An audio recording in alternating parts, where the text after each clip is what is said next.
तो जो भी इस वीडियो को 29 अक्टूबर को देख रहा है उसको हैप्पी धनतेरस, एक दो दिन बाद देख रहे हो तो हैप्पी दिवाली, और दो चार दिन बाद देख रहे हो तो हैप्पी परिवार और भाई दूज। ये हो गई सारी शुभकामनाएं। स्टार्ट करते हैं वीडियो को। मेंस की तैयारी करनी है, दिवाली भी मनानी है, एक दिन दिवाली मना लेना, लेकिन भाई हमें तैयारी भी करनी है, क्योंकि क्या पता अभी सब लोग बोल रहे हैं 18 जनवरी की डेट है मेंस की, क्या पता दिसंबर में एसएससी एग्जाम ले ले, तो अपन दिसंबर के हिसाब से ही तैयारी करेंगे। तो हमने आपको इससे पहले वाली वीडियो में बताया था कि अपन को कितना टारगेट स्कोर लेके चलना है, वो भी आगे बता देंगे, और क्या सोच के अपन तैयारी कर रहे हैं। तो हमने प्लान किया था कि अपन 50+30 की स्ट्रेटजी से आगे बढ़ेंगे। यानी कि आज की वीडियो हम आपको बताने वाले हैं कि अगले 50 दिन आपको किस हिसाब से तैयारी करनी चाहिए, और फिर 50 दिन के बाद अगर डेट जनवरी की निकल के आती है तो फिर आखिरी के 30 दिन में किस हिसाब से जी तोड़ अपन को प्रैक्टिस करनी है। तो ये 50+30 के प्लान पे चल रहे हैं। शुरू करेंगे तो सबसे पहला सवाल जो बच्चों का होता है वो ये कि भैया हम प्री की तैयारी करके आ रहे थे, हमें सिर्फ इतना बता दो प्री और मेंस में डिफरेंस क्या है। तो जरा वही सुन लो सबसे पहले, क्योंकि जो बिगिनर है उसे शायद पता नहीं होगा, तो ध्यान से सुनो इस चीज़ को। देखो यार, प्री में अपन सिलेबस कंप्लीट करते हैं, मॉक टेस्ट देते हैं, प्रैक्टिस करते हैं, रिवीजन करते हैं, ये सारी चीज़ें प्री में। जबकि मेंस में एक चीज़ कम होती है, वो है सिलेबस, क्योंकि ऑलरेडी आप प्री में सिलेबस करके आ रहे हो, इस वजह से वो चीज़ यहाँ पे नहीं करनी। यहाँ पे बस अपन को रिवीजन थोड़ा ज़्यादा अच्छे से करना है, प्रैक्टिस थोड़ी सी ज़्यादा करनी है। कहने का मतलब ये है कि प्री के बाद जितना टाइम आप इन 4 चीज़ों को दे रहे थे, वही टाइम हमें इन 3 चीज़ों को देना है। इसका मतलब हमारी इंटेंसिटी थोड़ी सी बढ़ जाएगी, नंबर ऑफ मॉक टेस्ट में ज़्यादा टाइम देना पड़ेगा, प्रैक्टिस में ज़्यादा टाइम देना पड़ेगा, रिवीजन को और ज़्यादा बेहतर तरीके से करना है। मेरी बात समझ में आ गई? तो ये प्री मेंस का डिफरेंस था। इस वीडियो में हम आपको सारी चीज़ें बहुत डिटेल में बात करने वाली है। सिंगल वीडियो आपके लिए हेल्पफुल रहेगा, मतलब math, English, GK, reasoning, typing, computer, current affairs, static GK, हर एक चीज़, सब कुछ एक ही वीडियो में आपको मिल जाएगा। तो एक्स्ट्रा कुछ भी देखने की ज़रूरत नहीं पड़ेगी। तो मेरी आदत है भले चीज़ें देरी से आए, लेकिन वीडियो थोड़ी सी लंबी होगी। पहले बता दें ये वीडियो लंबी रहने वाली, तो इसके लिए टाइम हम डाल देंगे, तो आपको सारी चीज़ें दिख जाएंगी। बाकी फिर भी अगर आपको और जल्दी देखना है, वैसे तो बहुत तेज़ बोलते हैं, लेकिन फिर भी अगर आपको हमसे भी तेज़ चलना है तो आप 1.25 या 1.5 या 2x भी कर सकते हो। 2x मत करना, मेरी आवाज़ समझ में नहीं आएगी, क्योंकि ऑलरेडी हम बहुत तेज़ बोलते हैं। देखो भाई, ये पैटर्न है, आप चाहो तो स्किप कर दो, लेकिन देख लो ध्यान से, बहुत ज़रूरी चीज़ यहाँ बताने वाले हैं। ये आपका पैटर्न है, ये बताने की ज़रूरत नहीं है। ये है, साथ में आपका कंप्यूटर होता है और टाइपिंग होती है, ठीक है। आपको 2 घंटे का टाइम मिलता है, 1 घंटे में मैथ और रीजनिंग करनी होती है, और 1 घंटे में इंग्लिश और जीके करनी होती है। इतने सवाल आएंगे, इतने नंबर मिलेंगे, और जो फाइनल मेरिट बनेगी वो बनेगी 390 मार्क्स की, और इसी 390 मार्क्स के ऊपर आपका सिलेक्शन होगा। ये तो सबको पता है। हमें कितना टारगेट करना है, लास्ट वीडियो में हमने आपको ये बताया था कि अगर 23 के देख के अपन चलें तो मिनिमम हमें 310 नंबर तो लाने हैं। ये है किसी भी 4600 ग्रेड पे की पोस्ट के लिए। हम 2400 या फिर 2800 ग्रेड पे के लिए आपको कभी रिकमेंडेशन देते ही नहीं। हम सीधा बोल रहे भाई आप 4600 का सोचो, ठीक है, लेकिन 310 तो कम से कम लाने हैं, लेकिन 310 में आपका पेट नहीं भरना चाहिए। हमें कितना मैक्सिमम लाना है उसकी बात करते हैं। हमने देखा कुछ लोग ऐसे प्लान करते हैं, मतलब ये 310 ध्यान रखना, हमने आपको बता दिया इतना टारगेट कम से कम चाहिए ही चाहिए। अगर आपको सिलेक्शन लेना, एक नौकरी लेनी है वो, तो 310 तो चाहिए ही चाहिए कम से कम। लेकिन हमें होम पोस्टिंग भी चाहिए, हमें अच्छी पोस्ट भी चाहिए, तो उसकी बात जरा ध्यान से सुन लो। कितना प्लान करना चाहिए हमें इन चारों सब्जेक्ट में, कितना प्लान करना चाहिए उसकी बात करते हैं। हमने देखा लोग मैथ से बोलते हैं कि 80 आ जाए, 85 आ जाए, वगैरह वगैरह। भाई तो क्या घर से सोच के जा रहे हो क्या कि एक सवाल गलत होने, 4 नंबर कट गए, 86 मेरे आ जाएंगे? क्यों सोचना भाई, पूरा सोचो, पूरा सोचो और पूरा सोचो। वही प्री की तरह जो हमने प्री में बताया था, सेम वही चीज़ कि मैथ, रीजनिंग और इंग्लिश, इन तीनों में अपन जाएंगे सिर्फ 100% के लिए, उससे नीचे मंजूरी नहीं है। नंबर क्या आएंगे, कैसा पेपर होगा, वो बात की बात है, लेकिन आज से ही हमारी मेंटालिटी ये होनी चाहिए कि अपन 100% की तरफ बढ़ेंगे। तो इन तीनों में भाई पूरा स्कोर होगा कितना, 180 और 135, ये आपका हो गया 315, ठीक है। तो इधर 315 में 315 हमें चाहिए ही चाहिए। बात आती है लास्ट में, हम इसकी बात करें अगर जीके की, तो भाई 25 क्वेश्चन है, अराउंड मान लेते 15 सवाल भी सही होते तो 45 नंबर या 40-45 के आसपास आप पहुंच जाओगे, एवरेज स्कोर। हम नहीं बोल रहे कि आप जीके बहुत अच्छा कर दो, एकदम तुरंत हम 75 में 70 नंबर ले आओ, हम नहीं बोल रहे, एक एवरेज स्कोर ले आओ, बात खत्म। क्योंकि भाई अगर ये 315 आप ले आए ना, तो फिर तो मजा ही आ जाएगा। ये इतना आसान नहीं है ना, हर कोई से ला पाएगा, हम फिर से बोल रहे हैं, लेकिन आपका टारगेट होना चाहिए। तो बड़ा सोचोगे तो बड़े की तरफ आगे बढ़ोगे। मिनिमम स्कोर हमने आपको बता दिया कि मिनिमम तो आपको 310 चाहिए, इतने में आपको एक पोस्ट मिल जाएगी, इतने में। लेकिन हम बड़ा सोचेंगे, हम बड़ी पोस्ट के लिए जाना चाहते हैं, हम होम पोस्टिंग लेना चाहते हैं, ताकि हमें दोबारा सीजल देने ना पड़े, ठीक है। तो आपको क्लियर हो गया कि अपना टारगेट क्या रहने वाला है। अच्छा, थोड़ा सा कंफ्यूजन होता है बच्चों के बीच में। ये 2 घंटा तो हो गया, इन 2 घंटे में एक चीज़ और सुन लो, इंपॉर्टेंट ये होता है, क्योंकि यहाँ पे टाइम की दिक्कत होगी। मैथ और रीजनिंग में यहाँ भी टाइम लगेगा, यहाँ भी टाइम लगेगा, ठीक है। तो वो आप मॉक टेस्ट में अपने अकॉर्डिंग सेट करोगे, आपको मैथ को कितना टाइम देना, रीजनिंग को इतना टाइम देना, वो मॉक टेस्ट में बात करेंगे उसके बारे में, ठीक है। चलो तो 1 घंटे में मैथ रीजनिंग करनी है, 1 घंटे में इंग्लिश जीके, ये 2 घंटा खत्म हो गया। फिर आएगा आपका कंप्यूटर। कंप्यूटर के 20 सवाल होते हैं और 60 नंबर का होता है। एक कंफ्यूजन बच्चों के दिमाग में, कल की वीडियो में कमेंट भी मैंने देखा था कि भैया कट ऑफ कितना रहता है, 18 या 27। ये है कि कट ऑफ क्या रहेगा, 18 या 27। तो इसके लिए सुनो ध्यान से, 18 जो कट ऑफ था, एसएससी ने जो नोटिफिकेशन निकाला वहां पे साफ साफ लिखा कि मिनिमम 30% तो चाहिए ही चाहिए, मतलब 18 नंबर तो चाहिए ही चाहिए आपको। लेकिन जो सीपीटी की पोस्ट है, जैसे एएसओ की पोस्ट हो गई, एक्साइज इंस्पेक्टर की पोस्ट हो गई, उनके लिए आपको जो लास्ट कट ऑफ था वो 27 था। ठीक, हम आपसे एक चीज बोलेंगे, ना आप 18 को सोचोगे ना आप 27 को सोचोगे, आप कम से कम सोच के चलोगे 35+, मतलब 35 से ऊपर का स्कोर आपको लाना, आप ये टारगेट करोगे। मतलब मिनिमम हम बात कर रहे हैं 50 to 52%, इतना मार्क्स आपको चाहिए ही चाहिए। ये सोच के चलोगे, आप ना 18 की तरफ नजर मारोगे ना 27 की तरफ। कैसे करना है इसके बारे में आगे बात करेंगे, ठीक है। अच्छा, ये बहुत इंपॉर्टेंट चीज है, ध्यान रखना। आपके 390 में 360 नंबर आ गए ना और कंप्यूटर में फेल हो गए, खेल खत्म, कुछ नहीं मिलेगा फिर, ठीक है। जब पहली बार एसएससी सीजल ने ये पैटर्न चेंज किया था एसएससी ने, तो सीजल 22 के एग्जाम में बहुत बच्चे ऐसे थे जिनके 350 के आसपास मार्क्स थे, पर कंप्यूटर वो फेल थे क्योंकि उन्होंने बहुत हल्के में से ले लिया था, क्योंकि इसमें कोई नेगेटिव मार्किंग नहीं हो, ये सिर्फ क्वालिफाइंग है, इसके मार्क्स नहीं जुड़ेंगे, ठीक है। टाइपिंग की बात करते हैं, 2000 की डिप्रेशन, 2000 की डिप्रेशन, और 15 मिनट का टाइम मिलता है टाइपिंग के लिए आपको, इसके पीछे ब्रेक ही मिलेगा, उसकी चिंता नहीं करनी, ठीक है। अच्छा, 2000 की डिप्रेशन और 15 मिनट आपको टाइम मिलेगा। स्पीड अप्रॉक्स जो निकल के आती है वो लगभग होती है 27 की, ठीक है। 27 की स्पीड आपको चाहिए अगर आपको सिलेक्शन लेना है तो, लेकिन हम रिकमेंड नहीं करते आप 27 के लिए जाओ, आप कम से कम मिनिमम 35 की तरफ जाओ, कम से कम। अच्छा, इसमें एक्यूरेसी मैटर करती है, ऐसा नहीं है कि कुछ भी टाइप करके चले जाए। अगर आप यूआर कैटेगरी के हो तो आपको 95% चाहिए, अदर में हो अगर, ठीक है, तो वहां पे 93%, ठीक है, क्लियर है। तो ये भी इंपॉर्टेंट है, तैयारी कैसे करनी वो सारी बातें करेंगे। चलो भाई, अच्छा, बुक लिस्ट और मॉक टेस्ट की बात कर लेते हैं। बुक लिस्ट की अगर हम बात करें तो सेम जो आपने प्री में बुक्स ली थी वही बुक आपकी काम आने वाली हैं, और नई किताबें मत लेना, बहुत नुकसान होगा। अगर प्री के टाइम पे पीडीएफ से जुगाड़ कर लिया था, फिर नई किताबें आप ले सकते हो, अगर आप ले सकते हो, पॉसिबल है आपके लिए लेना, फाइनेंशियली स्टेबल हो तो, वरना जरूरत नहीं है। जो प्री की किताबें थी वही आप लेना, उसका रीजन है वो पुरानी किताबें आपकी ज्यादा काम आएंगी, वो अभी हम आगे बात करेंगे, मैथ इंग्लिश की हम बात करेंगे, ठीक है। तो वही सेम किताबें, बस ध्यान रखना ये पीवाईक्यू होनी चाहिए। अच्छा, मॉक टेस्ट की बात करें तो 2-3 मॉक टेस्ट आपके पास होने चाहिए, सिर्फ एक से काम नहीं चलेगा। एक तो जो पेड वाला है हमारा, वो टेक्स्ट बुक होना ही चाहिए आपके पास, ये कंपलसरी है, मस्ट है। और सिर्फ मॉक टेस्ट के लिए नहीं, आगे हम सेक्शनल टेस्ट की बात करेंगे, पीवाईक्यू की बात करेंगे, वो सब यहीं मिलेगा टेक्स्ट बुक पे, तो ये आपके पास होना ही चाहिए, ये मस्ट है, कंपलसरी। इसके अलावा अदर फ्री, बहुत सारे फ्री प्लेटफॉर्म आपको संडे सैटरडे वीक में एक दिन आपको पता बहुत सारे हैं, ठीक है, तो वो मॉक टेस्ट प्रोवाइड करते हैं, वो वाले भी आपको अटेम्प्ट करने हैं। कम से कम 2 से 3 जगह आपको मॉक टेस्ट अटेम्प्ट करना है, और सिर्फ इजी की तरफ नहीं जाना है, सिर्फ टफ की तरफ नहीं जाना। ध्यान रहे आपको बैलेंस रखनी चीज़ें, कुछ मॉक टेस्ट ऐसे देने जो आसान हो और कुछ मॉक टेस्ट ऐसे भी देने आपको जो टफ हो। जैसे मान लो सपोज करो ऑलिव बोर्ड है, आपको लगता है कि ऑलिव बोर्ड के मॉक टफ होते हैं, मेरे नंबर कम आते हैं, तो उसे स्किप कर दो, ये नहीं करना। या फिर टेक्स्ट बुक के आसान है, इसे बार बार देते रहता है, ये भी नहीं करना। तो सारे मॉक टेस्ट को आप मैच करते रहो, मतलब बैलेंस बनाओ अपना, आसान भी देना है, टफ भी देना है, मीडियम लेवल का भी देना, ताकि पेपर कैसा भी आ जाए आप रेडी रहो, प्रिपेयर रहो, ठीक है। चलो, अच्छा, बाकी अगर टेक्स्ट बुक के मॉक टेस्ट लेने भाई, तो क्योंकि दिवाली है, ये कुर्ता पहना हमने, लग तो रहा होगा दिवाली है, तो दिवाली इनकी सेल भी आई हुई है, तो इनकी जो सेल है उसके अकॉर्डिंग इनका जो प्राइस है वो 395 हो गया। मेरा कूपन कोड KV10 यूज़ करोगे तो 12% का डिस्काउंट आपको मिल जाएगा। इसका लिंक हम नीचे डिस्क्रिप्शन में दे देंगे, चेक कर लेना। और एक बार, अच्छा, एक चीज़ बहुत ज़रूरी है, हर बार बताते हैं, पास प्रो ही लेना, पास प्रो लोगे तभी आपको पीवाईक्यू मिलेंगे, क्योंकि जो भी चीज़ें हम आपको आगे बताने वाले हैं उन सब में पास प्रो कंपलसरी, मतलब चाहे आप किसी का बैच लो या ना लो, बुक लो या ना लो, पर ये होना चाहिए आपके पास, ठीक है। बुक का काम पीडीएफ से चल जाएगा, पर विदाउट मॉक टेस्ट तैयारी नहीं होती, बताने की जरूरत नहीं, स्पेशली आप तो मेंस वाले बच्चे हो, आपको पता होगा, ठीक है। तो जिसके पास ना हो टेक्स्ट बुक का, पास प्रो परचेज कर लेना, ठीक है। चलो, मैथ से स्टार्ट करते हैं।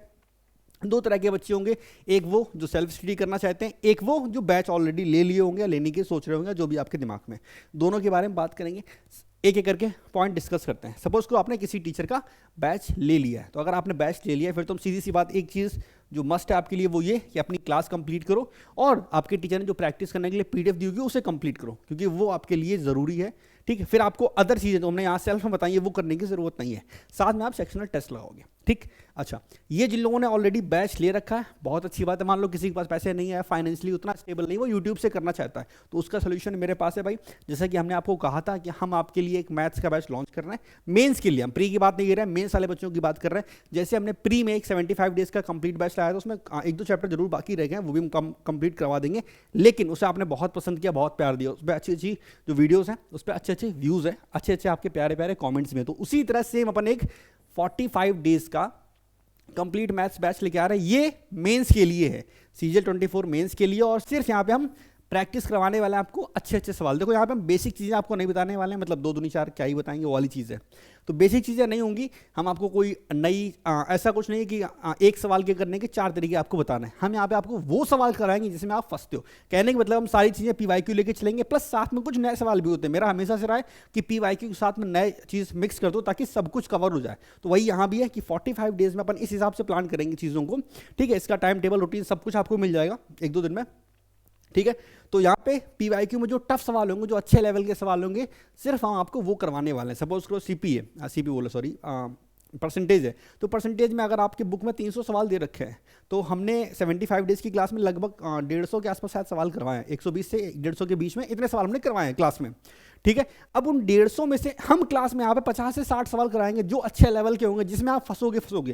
कहने का मतलब आप बुक सॉल्व करते हो या कुछ और सॉल्व करते हो, जहाँ पे आप फंस रहे होगे, सिर्फ वो सवाल अपन इस बैच में करवाने वाले हैं। तो इसके लिए थोड़ा सा एक्साइटेड रहना, गारंटी दे रहे, जो मजा आपको 75 डेज की क्लास में आया था सेम वही मजा या उससे ज़्यादा मजा आ जाएगा किसमें, ये अपने 45 डेज की क्लास में, ठीक है। इसे अपन स्टार्ट करेंगे कब से, 7 तारीख से, 7 नवंबर से क्लास आपकी स्टार्ट हो जाएगी। इसकी अनाउंसमेंट हम जल्दी से जल्दी करेंगे और पूरा रूटीन आपको दे देंगे कि भाई अपन किस दिन किस सब्जेक्ट को कवर करेंगे, कितने दिन में खत्म करेंगे, कितने सवाल कवर करेंगे, सारी चीज़ें, ठीक है। तो इसके लिए थोड़ा सा इंतजार करना। तो जिसके पास बैच नहीं है वो यहाँ से कर सकता है। मेरा सेकंड चैनल है मैथ्स वाला विकास, उसका लिंक भी नीचे होगा, चेक कर लेना। अच्छा, इसके बाद सेल्फ स्टडी की बात कर लेते हैं भाई। अगर आपको किसी बैच से नहीं करना, आपको लगता है कि नहीं आपकी सारी चीज़ें क्लियर है, हमें सिर्फ बुक से प्रैक्टिस करनी है, ठीक। बुक कौन सी, जो आपके पास पहले होगी, अच्छा वो वाली बुक। कौन सी बुक अगर नहीं है तो हम आपको अगर बताना चाहें तो PYQ की कोई भी किताब ले सकते हो। 2 ऑप्शन दे रहे, पिनाकल या किरण, कोई भी ले लेना, काम चल जाएगा। अच्छा, कैसे करोगे, एक दिन में, हम डेली की बात कर रहे हैं, 40 सवाल अर्थमेटिक्स से और 40 सवाल एडवांस मैथ से आप लगाओगे। वो भी लगाने का तरीका, सिर्फ 40 नहीं होंगे, यहाँ पे ज़्यादा सवाल होंगे, लेकिन उसमें से आपको 40 पिक करने हैं। हमने बोला था आपको अपनी पुरानी किताबें यूज़ करनी है।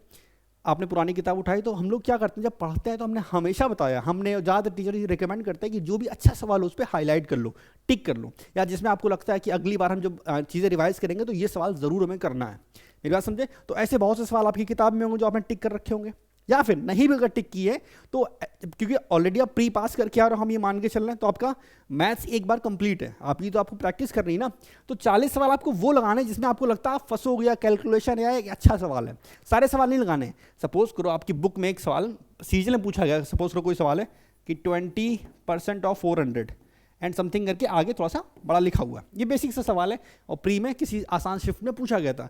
तो इस सवाल को लगाने का कोई मतलब ही नहीं है, क्या करोगे इसे लगा के, इसे स्किप करो। तो कहने का मतलब आप सिर्फ वो सवाल लगाओगे जिसमें आप फंस रहे हो या आपको लगता है कि ये सवाल हमें लगाना चाहिए, जिसकी लैंग्वेज लेंदी है, जिसमें कैलकुलेशन ज़्यादा है या थोड़ा सा टफ लग रहा है आपको, या पहली बार आपने देखा है, वो सवाल। क्लियर हो गया।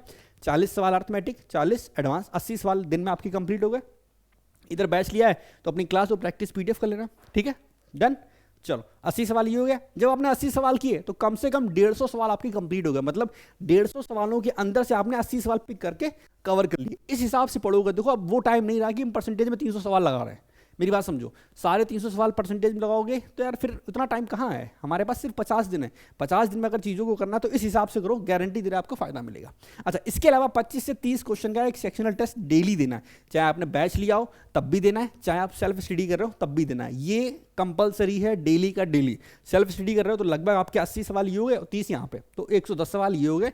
और इधर बैच में क्लास PDF प्लस ये सेक्शनल टेस्ट, ये कंपलसरी है, डेली का डेली देना है। देखो स्कोर इंक्रीज होता है मिसलिनियस प्रैक्टिस से, ठीक है, तो वो ये ज़रूरी है, सेक्शनल टेस्ट ज़रूरी है। और हमने हर सेक्शन में मैथ, इंग्लिश, जीके, रीजनिंग सब में इसको ऐड कर रखा। हमने क्या बोला था कि मेंस में हमारी इंटेंसिटी बढ़ जाती है, तो यहाँ पे नंबर ऑफ क्वेश्चन थोड़े से बढ़ाए हमने प्री के मुकाबले, और एक सेक्शनल टेस्ट को ऐड कर दिया ताकि आपकी इंटेंसिटी बढ़े, आप ज़्यादा अच्छे से प्रैक्टिस कर पाओ।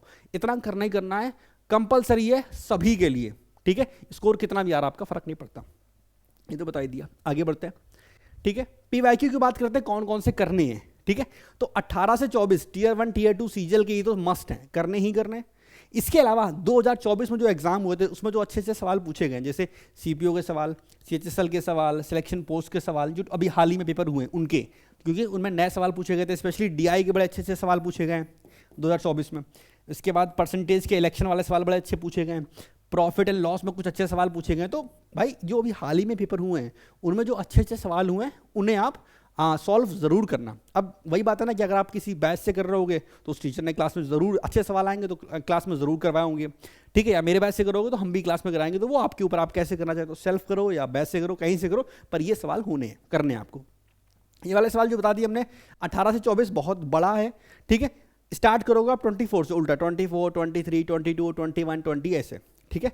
बुक से अगर आप कर रहे हो तो फिर तो कोई टेंशन वाली बात ही नहीं, बुक से करो तो वहाँ पे सारी चीज़ें दे रखी होंगी आपको, ठीक है। अच्छा, कुछ लोग ऐसे होंगे जो बोल रहे होंगे भैया मेरी बुक में तो 2022 तक के सवाल है, ठीक है, कोई दिक्कत नहीं, आप बुक से 2022 तक के सवाल लगा लो, 23 और 24 की पीडीएफ अलग से सॉल्व कर लेना। गूगल पर जाओ या टेलीग्राम पे जाओ, लिखो एसएससी सीजीएल 23 ऑल पेपर्स, आ जाएंगी, बहुत सारे चैनल आपके पास, बड़े बड़े टीचर्स डाल देते हैं अपने टेलीग्राम पे, ठीक है। तो वहाँ से पीडीएफ डाउनलोड कर लेना और बस स्टूडेंट को बताना नहीं पड़ता कि पीडीएफ डाउनलोड कहाँ से करनी, उन्हें सब पता होता है, ठीक है। तो मैं मान के चलते, बाकी अगर आपको नहीं पता गूगल या टेलीग्राम पे सर्च कर लेना, जो भी पेपर आपको चाहिए सब मिल जाएगा फ्री में, ठीक है। तो इतने पीवाईक्यू आपको कंप्लीट करने 18 से 24, ठीक। ये हम सीजल की बात कर रहे हैं, यहाँ पे देखो सीएचएसएल, सीपीओ, सिलेक्शन पोस्ट, ठीक है। या फिर अगर मान लो अभी किसी और एग्जाम में अच्छे सवाल पूछे गए, जैसे आईसीआर में अभी पेपर हुए थे उसमें अच्छे सवाल पूछे गए, तो वो भी आप कर सकते हो, वो अलग चीज़ें होंगी कि भाई टाइम है तो और भी एक्स्ट्रा कर लो, पर ना इतना तो करना ही करना है। हाल ही में 2024 में जो एग्जाम हुए हैं उसके सवाल तो कंपलसरी हैं, ज़रूर करना।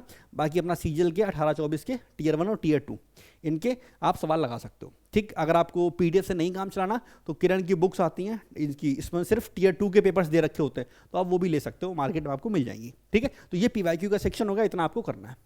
आज नोट्स की बात कर लेते हैं, ठीक है।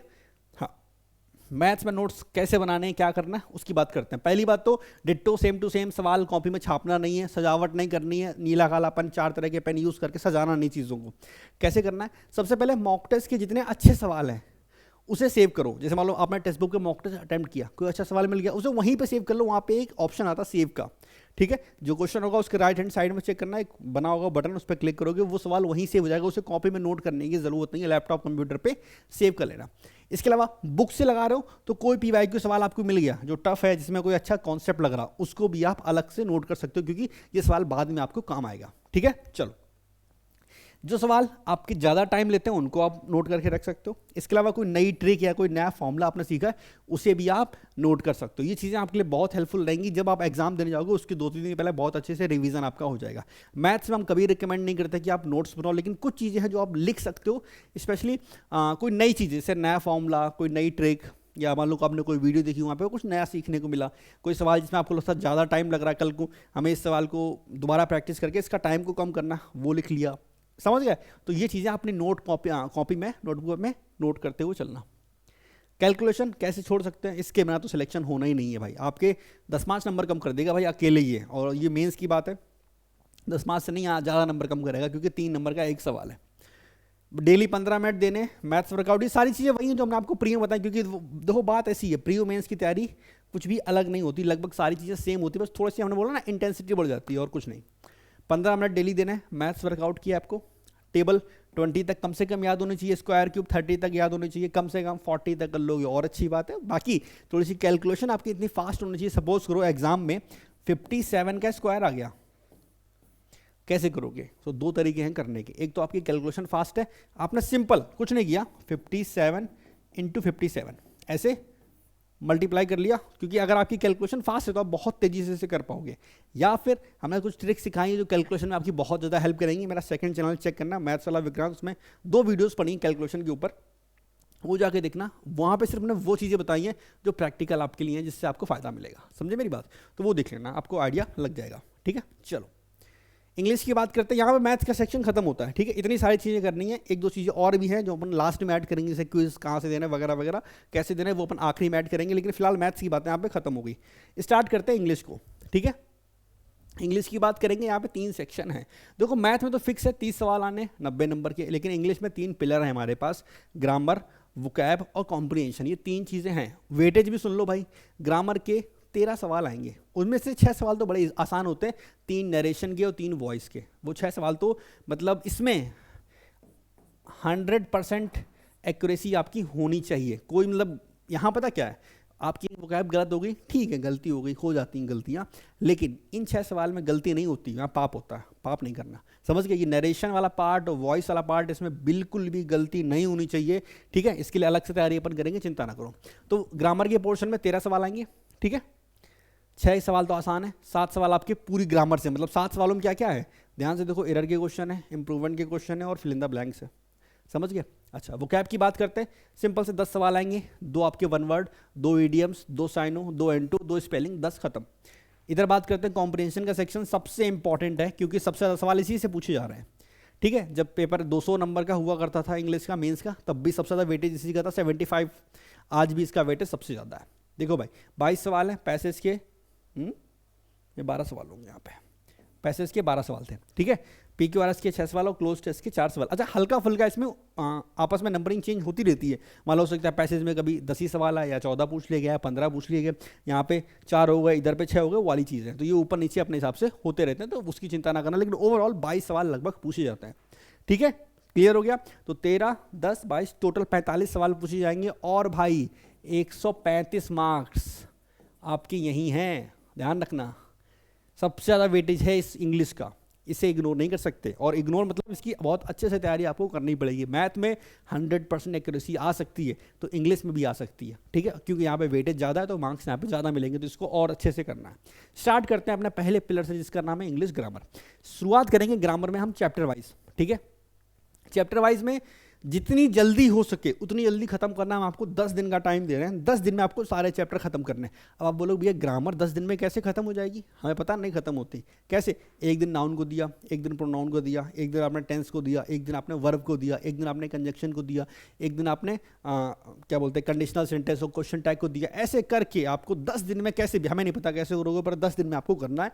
और ध्यान से देखो क्या लिखा है, रिवाइज करना है, नई पहली बार नहीं पढ़ रहे हो कि आपको 10 दिन में नहीं हो रहा है, रिवीजन करना है। आपने नोट्स पहले बनाए थे वहाँ से करो, या नीतू मैम की वॉल्यूम 1 बुक से करो, या कोई और किताब जो आपके पास है वहाँ से करो, पर 10 दिन में ये खत्म हो जाने चाहिए बस। क्लियर, ये 10 दिन में खत्म करने हैं आपको, ये सोच के चलो, ये टारगेट है आपका कि 10 दिन में ये खत्म करने हैं। जब 10 दिन में ये आपने खत्म कर लिया, एक बार रिवीजन आपका हो गया, क्योंकि हमने क्या बोला, ओवरऑल ग्रामर का वेटेज है वो सिर्फ 13 सवाल का है, जिसमें से 6 सवाल तो वो आसान वाले आ रहे हैं, 7 ही सवाल बचे, तो 7 सवाल के लिए आपको ये मेहनत करनी है भाई। 10 दिन में ये खत्म कर लिया, बचे हमारे पास 40 दिन। 40 दिन में डेली 120 क्वेश्चन आपको ये अटेम्प्ट करने हैं, 120 सवाल, 40 एरर के, 40 आपके इंप्रूवमेंट के, और 40 आपके फिल इन द ब्लैंक्स के विद नोट्स। नोट्स कंपलसरी हैं, नोट्स बहुत इंपॉर्टेंट है इंग्लिश में और जीके में, मिस मत करना, कुछ भी हो जाए। मैथ में मत बनाओ चलेगा, कोई दिक्कत नहीं, छोड़ दो नोट्स मैथ में, लेकिन इंग्लिश में और जीके में स्किप मत करना नोट्स को, बहुत पछताओगे बाद में, ठीक है। 40 क्वेश्चन एरर के, 40 क्वेश्चन इंप्रूवमेंट के, और 40 question fill in the blanks की। यही है स्कोरिंग पार्ट। मतलब ये 10 दिन का रिवीजन जो है ना, ये तो आसान फेज है, लेकिन ये जो वाला पार्ट है, ये वाला, ये मतलब स्कोर यहीं से आपका इंक्रीज होगा ग्रामर में, और कोई तरीका नहीं है। जितनी ज़्यादा इंग्लिश में मिसलिनियस प्रैक्टिस करोगे उतना अच्छा होगा। अगर आप प्री में हमसे गाइडेंस लिया होगा आपने, तो हमने प्री में वाली बात बोली थी कि इंग्लिश में स्कोर करने की बेस्ट चीज़ है मिसलिनियस प्रैक्टिस, बस और कुछ नहीं। तो वो आपको यहाँ करनी है, नोट्स बनाते हुए चलना। नोट्स कैसे बनाओगे, सारी चीज़ें नहीं लिखनी, जो कोई नया रूल आपने पढ़ लिया या कोई ऐसी चीज़ जो आपने पहली बार पढ़ी है, आप बार बार भूल जाते हो, उन चीज़ों को लिखो। बेसिक रूल नोट करने की ज़रूरत नहीं है। अब आपको पता है कि इन कहाँ पे यूज़ होता है, आउट कहाँ पे यूज़ होता है, तो वो लिखने की ज़रूरत नहीं है। आपको पता है एंड के बाद जाहिर सी बात है प्लूरल वर्ब आती है, उसे लिखने की ज़रूरत नहीं है, लेकिन जहाँ फंस रहे हो सिर्फ उन चीज़ों को लिखते हुए चलो, और इसका डेली बेसिस पर रिवीजन होना चाहिए। रिवीजन कैसे होता है मैं ऑलरेडी आपको प्री में बता रखा है, एक होता है डेली बेस पे, एक होता है वीकली बेस पे, और एक होता है मंथली बेस पे। इसका वीडियो हम अलग से बना देंगे। वैसे तो हमने जितनी स्ट्रेटजी अब तक बताई है उसमें बनाया हुआ है, लेकिन क्योंकि ये वीडियो ऑलरेडी बहुत बड़ा हो जाएगा, फिर अगर उसे एक्सप्लेन करने लगेंगे तो वाली चीज़ है, ठीक है। तो इतना आपको ग्रामर में करना है, ठीक है। अच्छा, इसका पीडीएफ हम डाल देंगे अपने Telegram channel Kanpur live Vikrant पे, तो वहाँ से डाउनलोड कर लेना वाला पीडीएफ जो हमने लिखा है सारा। वोकैब की बात करते हैं, revision is the key, revision revision and सिर्फ रिवीजन, तभी आपको वोकैब में सफलता मिलेगी। अच्छा, इस वाले पार्ट में पता क्या है, इस वाले पार्ट की अगर बात करें तो 10 दिन आपने ये किया, और लगभग आप 25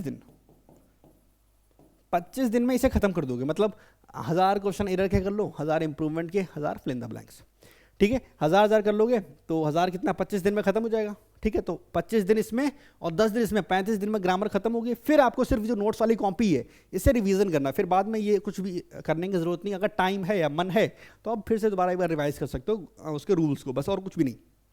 बाकी नोट्स को पढ़ते रहोगे ना तो काम बन जाएगा। लेकिन जब बात आती है वोकैब की, तो ये आपको तब तक करना जब तक आपका एग्जाम नहीं आ जाता, यानी कि एग्जाम के एक दिन पहले तक आपको वोकैब पढ़नी।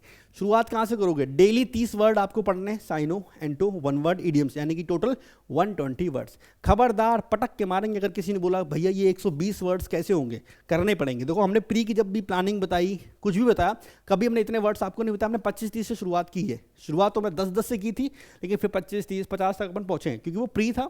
ऑलरेडी आप सारे वर्ड्स पढ़ चुके, कोई नए वर्ड नहीं आ रहे। ये सारी चीज़ें कहाँ से हैं? PYQ, कुछ भी नया नहीं है इसमें, ये सारी चीज़ें PYQ की हैं। तो शुरुआत आपको करनी 30-30 वर्ड से, ठीक है, 30-30 वर्ड, 30 साइनो, 30 एंटो, 30 1 वर्ड और 30 इडियम्स खत्म कर ली। मान लो किसी की कैपेसिटी ज़्यादा है, वो मान लो 30 की जगह 40 कर रहा है, या थोड़ा ज़्यादा इंटेंसिटी से पढ़ के उसने जल्दी खत्म कर दी अपने साइनो एंटो 1 वर्ड, ठीक है, सारी चीज़ें। तो जब उसका सेकेंड टाइम, फर्स्ट टाइम तो 30-30 किया उसने, 40-40 किया होगा, तो वो और बड़ा, अगली बार जैसे 30 से हम 50 पे जाना है, ठीक है, तो आप क्या करोगे? वो 40 से 60 पे जाएगा, 70 पे जाएगा। कहने का मतलब है जो इंसान पहली बार में 120 वर्ड पढ़ रहा है, ठीक है, वो दूसरी बार में कितना पढ़ रहा है? 200 वर्ड पर डे। अब आपको लग रहा होगा अभी कि बहुत ज़्यादा वर्ड है, पर नहीं भाई, ये पहली बार नहीं पढ़ना है, रिवीजन चल रहा है आपका। तो रिवीजन ऐसे ही होता है। जब तीसरी बार करोगे, मान लो सपोज करो एग्जाम थोड़ा डिले होता है और टाइम आपको ज़्यादा मिल गया, ये जो वोकैब की स्ट्रेटजी है ये 50 दिन की नहीं है, ये तब तक के लिए जब तक आपका एग्जाम नहीं हो जाता। तो मान लो जो थर्ड टाइम करेगा वो जाहिर सी बात है 70 वर्ड कम से कम लेके चलेगा। समझ गए मेरी बात? तो पहली बार में 30 वर्ड, अगर आपको कम लग रहा है तो आप इसे बढ़ा सकते हो, क्योंकि भाई जिन्होंने एक बार ऑलरेडी चीज़ें पढ़ रखी हैं उनके लिए बहुत आसान है 30 वर्ड, ठीक है। 30 मतलब 120 वर्ड उनके लिए आसान है। वो 150 भी जा सकते हैं, 200 भी जा सकते हैं अगर करना चाहें तो। डिपेंड करता है ना कि भाई अगर आपकी इंग्लिश वीक है, इंग्लिश में ज़्यादा टाइम दो, मैथ आसान है, आपको लगता है आपके लिए मैथ ईजी है, मैथ में कम टाइम दो, वाली चीज़ है, ठीक है। तो वो क्या आपका समझ में आ गया? डेली अभी शुरुआत करनी है 120 वर्ड से, उसके बाद ख़त्म कर लिया सेकेंड राउंड में 200 वर्ड, थर्ड राउंड में आप 210 कर सकते हो, 220, 250 जितने करना चाहो उतने कर सकते हो। क्लियर हो जाएगा इजली। और ये तब तक करना जब तक आपका एग्ज़ाम नहीं आ जाता, इसमें लापरवाही नहीं होनी चाहिए, ठीक है। अभी हमें याद आया कि AC नहीं चल रही तभी मैं गर्मी लग रही है, ठीक है। चलो कॉम्प्रिहेंशन अभी बताया था 22 सवाल इससे आने हैं, ठीक है। तरीका क्या है? तरीका देखो यार, कॉम्प्रिहेंशन को अपना मतलब मजबूत करना है, स्ट्रॉन्ग करना है, तो उसका कोई ऐसा कोई मेथड नहीं है कि फॉर्मूला लगाया स्कोर बढ़ गया, सिर्फ प्रैक्टिस और कुछ भी नहीं। अंडरस्टैंडिंग में एक चीज़ है कि रीडिंग करने से होता है, लेकिन भाई मेंस में इतना टाइम नहीं है ना कि हम 1 घंटा बैठ के रीडिंग करें, आधा घंटा बैठ के रीडिंग करें, वाली चीज़ है, ठीक है। तो कॉम्प्रिहेंशन में प्रैक्टिस की बात करते हैं भाई। डेली सबसे पहले 5 से 10 क्वेश्चन आपको पैसेज PQRS क्लोज टेस्ट के अटेम्प्ट करने हैं, ठीक है। 5 से 10 क्वेश्चन का मतलब क्या हुआ? ये अपने अकॉर्डिंग आप चेंज करोगे। कभी आपने 10 क्वेश्चन पैसेज के कर लिए, कभी 10 क्वेश्चन PQRS के, कभी क्लोज टेस्ट के। अच्छा, तीनों को करना है, ऐसा नहीं एक ही बात नहीं कर रहा है। मतलब ऐसे कर सकते हो, सपोज करो आपने 10 क्वेश्चन कर लिए पैसेज के, किसी दिन आपने 6 क्वेश्चन कर लिए PQRS के, और इसके मान लो 4 ही क्वेश्चन किए, तो एक दिन में आपके 20 सवाल हो गए। आप कहने का मतलब है 15 से 30 सवाल इन तीनों के मिला के डेली बेस पे कर सकते हो। मतलब जितने आपके एग्जाम में पूछे जाने हैं, 22 पूछे जाने हैं एक शिफ्ट में, ठीक है, तो आप 22 कर सकते हो, आप 25 कर सकते हो, आप 30 कर सकते हो। कहने का मतलब है इन तीनों का अलग अलग 5 से 10 सवाल आपको डेली बेस पे प्रैक्टिस करना ही करना है। अच्छा, अभी हम आपको सेक्शनल टेस्ट के बारे में आगे बताएंगे, मॉक टेस्ट के बारे में बताएंगे, तो आपके मन में आएगा कि जिस दिन मॉक टेस्ट देना है उस दिन ये चीज़ें लगानी है कि नहीं लगानी है। नहीं, स्किप नहीं करना, मॉक टेस्ट दो ना दो, सेक्शनल टेस्ट दो ना दो, ये ज़रूर लगाना है। डन। चलो आगे बात करते हैं। इसके अलावा अपन 20 से 30 क्वेश्चन वॉइस और नरेशन के भी देंगे। रीज़न क्या है? ये बहुत आसान है। आसान चीज़ बहुत खतरनाक होती है। पेपर जब आसान आता है ना, तो हमेशा नुकसान उस बच्चे का होता है जो पढ़ने में अच्छा होता है। पेपर जब टफ आता है, हमेशा उस बच्चे का फ़ायदा होता है जो बच्चा पढ़ने में अच्छा होता है। ये चीज़ें आसान हैं, यही तकलीफ देती हैं मैक्सिमम लोगों को। क्यों? पढ़ने में बच्चे हो। इसके 6 सवाल मतलब 18 नंबर आने वाले हैं, और गलती से आपका एक सवाल गलत हो गया, समझ गए? 18 नंबर का ये पेपर में आने वाला था, एक सवाल गलत हुआ, 4 नंबर कम हो गए, 14 नंबर, ठीक है। अब जिसे नहीं पता 4 नंबर क्यों, तो बालक तुम प्री के लायक हो ही नहीं, मतलब मेंस के लायक तुम नहीं हो, ठीक है। हाँ, 4 नंबर जाता है भाई, नेगेटिव ही तो होता है ना, 3 + 1 4। तो भाई आप 14 पे आ गए सीधा, एक सवाल गलत होते ही। समझे मेरी बात? तो इस चीज़ का आपको बहुत ध्यान रखना है कि इसमें गलती नहीं होनी चाहिए। इसीलिए हमने इसे गलती नहीं, पाप बोला था कि ये पाप हो जाएगा आपसे अगर आपने इसमें ये 6 सवाल में से कोई गलत कर दिया तो इसकी 20 से 30 कर सकते हो आप, चाहो तो इसे कम भी कर सकते हो अगर आपका अच्छा है, आपको लगता है नहीं मेरा बहुत स्ट्रांग है नरेशन वॉइस, तो आप 10-15 क्वेश्चन भी कर सकते हो और इन्हें फ्री टाइम में कर लो, कोई दिक्कत नहीं। क्विज आते हैं मार्केट में, आगे क्विज की बात भी करेंगे, तो इन्हें आप फ्री टाइम में कर सकते हो। 15-20 सवाल डेली बेसिस पे 5 मिनट लगेगा अटैम्प्ट करने में, किसी भी एप्लीकेशन से फ्री में कर लो, ठीक है। तो ये कॉम्प्रिहेंशन की बात हो गई, तीनों चीज़ें हो गई। अब बात करते हैं प्रैक्टिस की। इतना करने के बाद आपको प्रैक्टिस भी करनी है। क्या करना है? 25 या 45 क्वेश्चन का सेक्शनल टेस्ट मस्ट है। इंग्लिश मिसलिनियस प्रैक्टिस से ही इंप्रूव होती है, बहुत बार बता चुके हैं, फिर से रिपीट कर रही चीज़। तो भाई सेक्शनल टेस्ट मस्ट है। कहाँ से मिलेगा? तो ये आपको मिलेगा टेक्स्ट बुक से, ठीक है। मैथ वाला भी देना है और ई वाला भी देना है, ठीक है, सारे देने भाई जो ज़रूरी है। और इसके प्रॉपर नोट्स होने चाहिए। नोट्स मतलब कैसा? कोई नया वर्ड मिल रहा है नोट करो, कोई नया रूल मिल रहा है उसे नोट करो, कोई नई गलती आपको मिल रही है अपनी उसे भी नोट करो। नोट करते हुए चलो और स्कोर बाकायदा लिखो कि डे 1 पे हमने दिया था, तो मेरा स्कोर सपोज करो 25 का मान लेते हैं, ठीक है।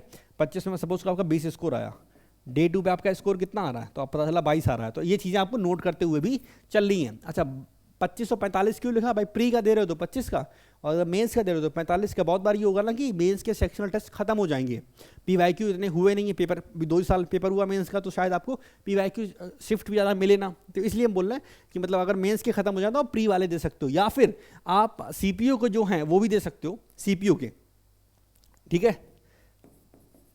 सीपीयू टियर 2 दे सकते हो आप यहाँ पे, ठीक है।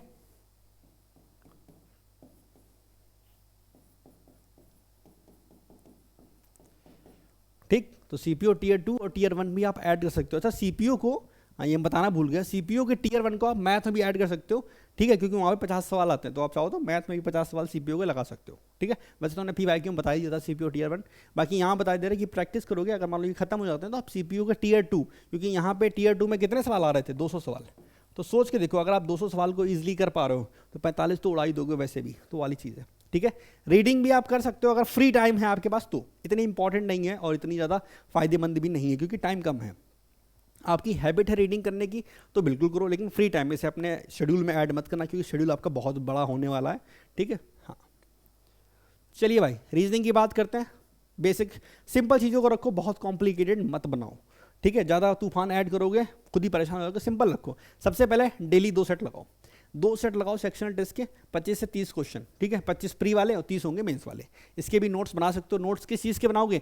कोई नई ट्रिक आपको मिल गई, कोई नया चीज़, मतलब कोई एनालॉजी का ऐसा सवाल था जो आपने कभी देखा ही नहीं था, कोई नंबर सीरीज़ की ऐसी सीरीज़ थी जो आपने कभी पहले देखी ही नहीं थी, कोई एक ऐसा सवाल था जो ट्रिक कभी आपने नहीं देखी, उन चीज़ों को नोट करो। या आपको लगता है ये ट्रिक तो लास्ट टाइम भी यूज़ हुई थी पर हम भूल गए, उसे भी नोट करो, ठीक है। तो 2 सेट का मतलब कितना हो गया? अगर 25 वाले दे रहे हो तो 50 क्वेश्चन, 30 वाले दे रहे हो तो 60 सवाल, 50-60 सवाल, ठीक, आराम से कर सकते हो, ठीक है। अच्छा चैप्टर वाइज रिवीजन भी आपको करना, उसकी प्रैक्टिस भी जरूरी है क्योंकि बहुत बार ऐसा होता है ना कि कुछ चैप्टर में हम वीक होते हैं। सपोज करो हम अपनी बात करें अगर पर्सनली, तो हमने क्लॉक हो गया, कैलेंडर हो गया, इन चैप्टर्स को हमेशा पढ़ा है एग्जाम में जाने से पहले।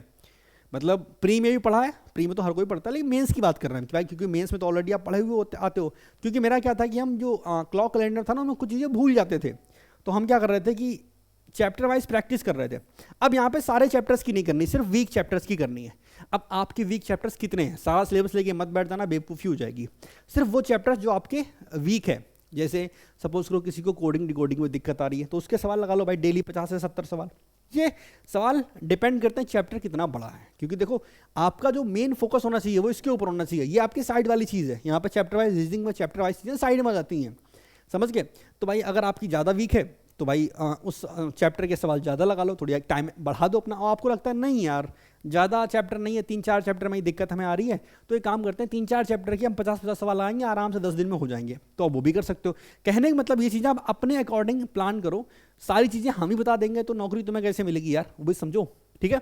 तो ये इंपॉर्टेंट है और इस चीज़ को आप साइड में रख सकते हो, अपने अकॉर्डिंग प्लान चेंज कर सकते हो कि भाई हमें इस चैप्टर में ज़्यादा मेहनत करनी है, इसमें करनी है। जीके की बात करते हैं भाई, सबसे खतरनाक चीज़ है, ठीक है। रीजनिंग कैसा है कि हर कोई इसमें स्कोर करेगा तो आपको भी करना पड़ेगा। कितने मार्क्स यहाँ पे मिल रहे हैं? यहाँ पे 90 मार्क्स मिल रहे हैं आपको, 30 सवाल आएंगे 90 मार्क्स में। रीजनिंग और मैथ में ध्यान रखना फ़र्क पड़ेगा टाइमिंग से, टाइमिंग बहुत इंपॉर्टेंट है। टाइमिंग की बात अभी आखिरी में करेंगे, चिंता ना करो। जीके की स्ट्रेटजी की बात कर रहे हैं भाई, उसमें पहले वेटेज जान लो, ये जो मैंने नंबरिंग लिखी है, आप वीडियो को पॉज करके वेटेज देख सकते हो किसमें कितना वेटेज है। अच्छा, जीके के लिए हम 2-3 चीज़ें आपको क्लियर कर दें। पहले वेटेज की बात कर लेते हैं। ये वेटेज जो लिखा है ना, हो सकता है किसी की शिफ्ट में रीजनिंग के 2 ही सवाल आए हों, सॉरी हिस्ट्री के 2 ही सवाल आए हों और ज्योग्राफी के 4 सवाल आ गए हों। तो ये एक हमने एवरेज लिखा है जो इससे पहले के पेपर में आया, उसके अकॉर्डिंग, ठीक है, एवरेज चीज़ें। ठीक, हम सबकी बात करेंगे इन 2 पोर्शन की भी और इन सारे पोर्शन की भी, ठीक है। एक छोटी सी चीज़ जान लो, अगर सारा कंप्लीट करने जाओगे रीजनिंग में, सॉरी जीके में, तो यकीन करो आपको तकलीफ होगी। बेटर आपके लिए ये रहेगा कि वो चीज़ें पढ़ो जो सॉलिड हो जाए आपकी, समझे। एग्जांपल से समझाते हैं। अच्छा, इसमें एक चीज़ और, मतलब सारा चीज़ें पढ़ने का मतलब ये है, हम ये बिल्कुल नहीं बोल रहे हैं यहाँ पे कि आप कुछ स्किप कर दो। लेकिन अगर आपको लगता है कि सपोज करो हम अगर पर्सनल अपनी बात करें, हमें मेंस की तैयारी करनी होती, हम इकोनॉमिक्स को स्किप कर देते हैं। इक्का दुक्का सवाल आने, शायद हमें आते हुए, मतलब हो सकता है हम पढ़ के जाएं, फिर भी एक सपोज करो एक ही सवाल, मैक्सिमम शिफ्ट में इकोनॉमिक्स से एक ही सवाल पूछा गया, मैक्सिमम शिफ्ट में हो सकता है हम खूब सारा पढ़ के जाएं, हमने अच्छे से मेहनत की इकोनॉमिक्स के लिए, लेकिन फिर भी हम वो एक सवाल को नहीं कर पाए। अच्छा, एक चीज़ और, ठीक है, हमने इकोनॉमिक्स को छोड़ दिया, इन सबको पढ़ा, सिर्फ इतने को पढ़ा अच्छे से, लेकिन ज़्यादा डीप में भी नहीं जाना है। पता चला सपोज को हिस्ट्री की बात करते हैं, हिस्ट्री को हमने बहुत टाइम लगा के, बहुत मेहनत से जान लगा के पढ़ा और एक बेसिक सा सवाल आ गया, हम उसे नहीं कर पाए, बाकी सबने कर लिया, तो मेरी मेहनत तो वेस्ट हो गई। तो कहने का मतलब बहुत ज़्यादा डीप में भी नहीं जाना है, ठीक, एकदम अंदर घुसने जाना पूरा, और ये भी नहीं करना कि सारी चीज़ें कवर कर ले। लिमिटेड चीज़ें पढ़ो पर बार बार पढ़ो, रिवीजन इज द की। कहने का मतलब एक सवाल जो आपने पढ़ लिया वो एग्जाम में आ जाए तो वो सही होना चाहिए, कहने का मतलब ये। सिंपल सी बात है, केमिस्ट्री में एक आप खूब सारे फॉर्मूले याद करके गए सबके, ठीक है, और एक बेसिक सा फॉर्मूला आ गया और आप नहीं कर पाए, तो क्या फ़ायदा हुआ केमिस्ट्री पढ़ने का, समझे मेरी बात। तो बहुत डीप में मत जाओ, सिंपल रखो, बेसिक चीज़ें करो और बस उसको मजबूत कर लो अपना, कि जो पढ़ा वो आ जाए, वो गलत नहीं होना चाहिए, ठीक है। इनकी बात भी करेंगे, स्टैटिक कैसे करना, करंट कैसे करना। शुरुआत करते हैं भाई जीके की। सबसे पहला काम जो आपको करना है, बैच हम बिल्कुल रिकमेंड नहीं करेंगे आप जीके का लो, ठीक है। बैच हम रिकमेंड इंग्लिश का भी नहीं करते ना, मैथ का बोल दिया, ऐसा नहीं है मैथ पढ़ाते हैं इसलिए बोल रहा है मैथ्स का बैच, मेरा तो फ्री वाला है, कौन सा पैसा दे रहे हो मैं, ठीक है। लेकिन जो जहाँ ज़रूरत है वो आपको बताना है, बाकी आप लेना चाहो इंग्लिश का ले सकते हो, रीजनिंग का भी ले सकते हो, मर्जी आपकी है। देखो, सबसे पहले 1 शॉट वीडियोस को कंप्लीट करना शुरू करो, ठीक है। ज़्यादा टाइम आपके पास है नहीं। एग्जाम्पल के लिए हम जो चीज़ रिकमेंड करेंगे वो हम रिकमेंड करेंगे परमार सर, ऐसा नहीं सबको इन्हीं से करने की ज़रूरत है। ये टीचर मेरे फेवरेट हैं जीके में, हमने इनकी वीडियोस देखी हैं और हमें उससे हमें लगता है कि नहीं बच्चों को फ़ायदा मिलता है, और बच्चे इसलिए इनके फ़ैन भी हैं क्योंकि टीचर बहुत अच्छे हैं और बहुत अच्छा पढ़ाते हैं, ठीक। ऐसा नहीं वो कानपुर से हैं, हम भी कानपुर से हैं इसलिए प्रमोट कर रहे हैं, ना हम उन्हें जानते हैं ना मेरी कभी बात हुई है, लेकिन वो टीचर हमें सच में ऐसा लगता है कि नहीं वो टीचर बहुत अच्छा इंसान है और अच्छे से पढ़ाता है बच्चों को, बात खत्म है। हमें उसी से मतलब है, जो अच्छा पढ़ा रहा है उसका हम नाम ले रहे हैं। बाकी और भी टीचर अच्छे अच्छे हैं, आप उनसे पढ़ सकते हो, पर मेरे जो फेवरेट थे वो हमने यहाँ पे लिख दिया। तो इनकी 1 शॉट कंप्लीट वीडियोस आपको मिल जाएंगी इनके यूट्यूब चैनल पे, परमार SSC करके नाम है चैनल का, वहाँ से आप चेक कर सकते हो, ठीक है। वो वीडियोस कंप्लीट वाली देखना, पॉलिटी, हिस्ट्री, ज्योग्राफी, इकोनॉमिक्स, सब हर सब्जेक्ट की आपको मिल जाएंगी। तो पहले उस वीडियो को कंप्लीट करना है। अच्छा, वीडियो को कंप्लीट कैसे करना है, वीडियो को कंप्लीट करते हुए साथ में बुक लेके बैठना या अपने नोट्स लेके बैठना, ठीक है। उससे होगा क्या ना, सपोज करो आप पॉलिटी पढ़ रहे हो, मान लो सपोज करो बात हो रही प्रेसिडेंट की, तो प्रेसिडेंट के बारे में टीचर बता रहे हैं, प्रेसिडेंट के क्या क्या उसकी पावर्स होती हैं, क्या उसकी एलिजिबिलिटी, सारी चीज़ें बता रहे हैं, ठीक है, कैसे उसका इलेक्शन होता है, वो सारी चीज़ें बता रहे हैं। सेम टाइम पे आप बुक से भी लेके बैठोगे तो बुक पे हाईलाइट भी कर लोगे, और नोट्स ज़रूरी हैं, नोट्स बहुत ज़रूरी है, लास्ट में काम आएंगे आपके। अब नोट्स में भी 2 चीज़ें, हो सकता है आपने प्री में नोट्स बनाए हों, जो कि मोस्ट प्रॉब्ली आपने बनाए होंगे, तो आप वो लेके बैठ सकते हो। आपको लगता है कुछ चीज़ छूट गई तो उसी नोट्स में आपने ऐड कर दिया, या फिर अगर आपने नहीं बनाया तो अब बना सकते हो, लेकिन नोट्स बना लेना, हम ये रिकमेंड करेंगे। बने हुए हैं तो फिर तो कोई टेंशन ही नहीं है। तो वीडियो देखना, साथ में नोट्स लेके बैठना, अगर नोट्स हैं तो, या फिर आप बुक लेके बैठ सकते हो, अगर बुक नोट्स नहीं है तो बुक लेके बैठना, अपने नोट्स साइड बाय साइड बनाते हुए चलना। सिंपल रखो, ये प्रेसिडेंट, यहाँ पे उनकी पावर्स, यहाँ पे उनके आर्टिकल, यहाँ पे उनका इलेक्शन कैसे हुआ, बस हो गया ख़त्म, समझ गए। हाँ, ऐसे करो, बेस्ट है। तो आपने पहले वीडियो कंप्लीट कर ली। अब सपोज को आपने पॉलिटी की वीडियो कंप्लीट कर ली, अब आपको करना है प्रैक्टिस PYQ क्वेश्चन की, डेली 100 सवाल। अच्छा, ये वीडियो के बाद करना है, मतलब वीडियो को कोई टाइम टेबल आपको नहीं दे रहे हैं हम कि आपको 1 घंटे की वीडियो देखनी। सपोज को हम पॉलिटी की बात करें, लगभग 6.25 घंटे की वीडियो है, ट्राई करो 3 दिन में खत्म कर दो भाई। 2-2 घंटे देखोगे खत्म हो जाएगी 3 घंटे में। 2 घंटे की वीडियो को कवर करने में 3-3.5 घंटे लग सकते हैं आपको, जान लो अभी बता रहे हैं।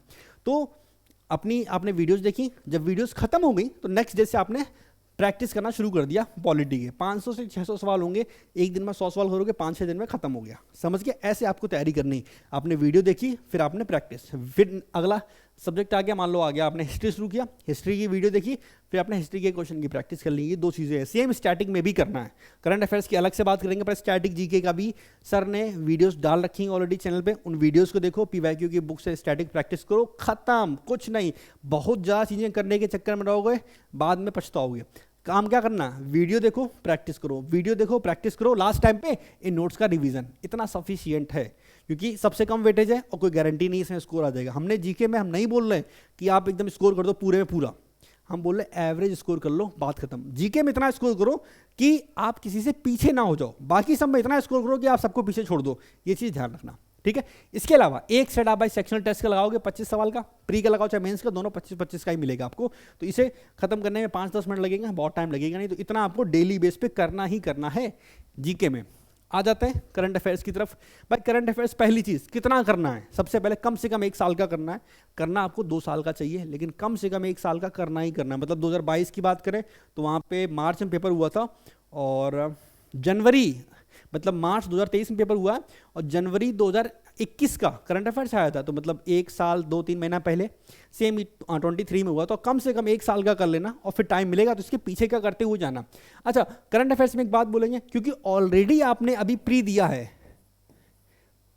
तो भाई प्री जब सितंबर में हुआ था तो सितंबर तक का करंट अफेयर्स तो आपने पढ़ा ही होगा, तो वो तो आपको रिवीजन करना सितंबर के बाद। सितंबर हो गया, अक्टूबर हो गया, नवंबर हो गया, दिसंबर हो गया, भाई ये 4 महीने का ही तो आपको करंट अफेयर्स करना है, हाँ या ना, समझे मेरी बात। तो बात ऐसी है कि प्री तक का करंट अफेयर्स ऑलरेडी आप पढ़ चुके हो, उसको रिवाइज करो जहां से भी आपने किया हो। उम्मीद है अगर आपने प्री निकाला है तो कहीं अच्छी जगह से किया होगा, वहाँ से करो। इसके बाद उसके बाद का जो करंट अफेयर्स है उसकी वीडियोस या पीडीएफ से करना शुरू करो। हम रिकमेंड करते हैं हमेशा पीडीएफ। आप वीडियो से करना चाहो वीडियो से भी कर सकते हैं, और पीडीएफ से भी कर सकते हो। तो मंथली वीडियो और पीडीएफ करना शुरू कर दो आगे वाला, और पुराना वाला रिवाइज करते हुए चलो। ये बेस्ट स्ट्रेटजी आपके करंट अफेयर्स के लिए। देखो मेंस में हो, छोटे बच्चे नहीं हो, तुमने सारी चीज़ें पहले पढ़ ली हैं तभी प्री पास किया है। हम नहीं बोल रहे कि करंट अफेयर्स के सारे सवाल तुम सही करके आए थे पेपर में, लेकिन जो पढ़ा था हल्का 10-5% तो दिमाग में होगा ना, दोबारा पढ़ोगे तो जल्दी याद होगा, समझे मेरी बात। तो क्या करना है, मंथली वीडियोस देखो, नए वाली और पुराना वाला रिवाइज करना शुरू करो। नोट्स बनाने की ज़रूरत नहीं है, ये ध्यान रखना। नोट्स अगर बनाया सत्यानाश है, क्योंकि भाई नोट्स यार बहुत डीप चला जाएगा और बहुत टाइम वेस्ट होगा इसमें, ठीक है। डेली वीडियोस मत देखो, डेली करंट अफेयर्स तो भूल के मत देखना। आप बैंक की तैयारी नहीं कर रहे हो, एसएससी की तैयारी कर रहे हो, तो डेली करंट अफेयर्स नहीं देखना। वीडियो 41 मिनट का लंबा हो गया, जाएगा 56 मिनट 57 मिनट तक मेरे हिसाब से। और कम से कम 1 साल का करना है, 1.5 साल 2 साल भी कर सकते हो टाइम के अकॉर्डिंग। अभी 1 साल करो, फिर टाइम मिल रहा है तो और पीछे जा सकते हो, ठीक है। ये करंट अफेयर्स की बात होगी। चलो भाई मॉक टेस्ट की तरफ आ जाते हैं। मॉक टेस्ट कौन कौन से देने, मेंस में हो, ठीक है। तो देखो भाई सीजीएल टीयर 2 के तो सारे मॉक टेस्ट देने ही हैं, पीवाईक्यू भी और नए भी। सीएचएसएल टीयर 2 के भी सारे मॉक टेस्ट देने, पीवाईक्यू और नए, ये तो मस्ट है।